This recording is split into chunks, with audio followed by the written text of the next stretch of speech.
Hello everyone, this is Isaac White and welcome to another Fun Fact Friday here at the Crockett Tavern Museum in Morristown, Tennessee.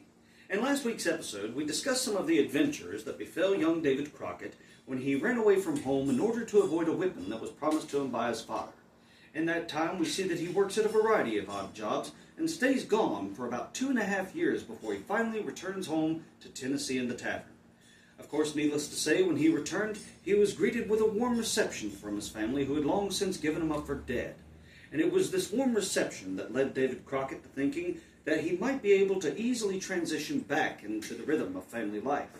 But unfortunately, this was not to be so, for shortly after the young boy had returned, his father John informed the lad that he owed a debt of $36 to a tavern owner named Abraham Wilson. The young lad agreed to work off this debt with the promise from his father that if he were to work it off, he would then set him free from his services. Well, David worked at the agreed-upon $6 a month for 6 months, and then he took advantage of his newfound freedom to find employment with a Quaker named John Cannaday. Now, Mr. Cannaday had taken Crockett on for a trial period of about a week, but no sooner was the week up than Mr. Cannaday informed David that his father John owed him a debt of $40. Believe it or not, the boy, of his own free will, took on the task of working off this debt that his father owed.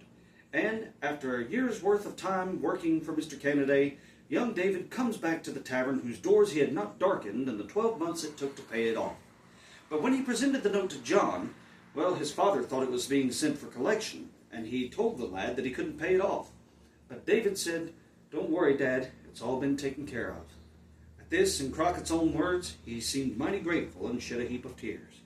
From that point on, David went back to working for Mr. Cannaday, and in doing so was able to get enough money for a new suit of clothes, which came just in time because it was around this time that young David started to get involved in a few love scrapes, the first of which was with the Quaker's niece, Amy Sumner, but unfortunately she was already engaged and told the lad so much so that he cooled off on that note pretty quickly.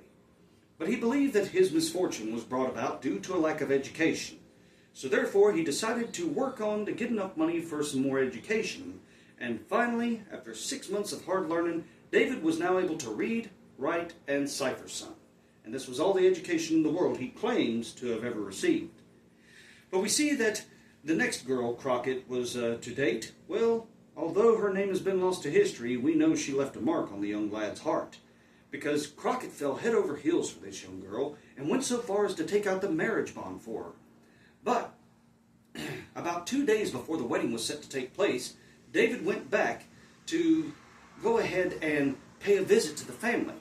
But when he got there, he found the girl's sister, who informed him that she was dating someone else and intended to marry that fellow instead. Well, what happens next to the poor heartbroken lad will be discussed in the next clip following afterwards as we discuss the segment of Crockett's life titled Love and War.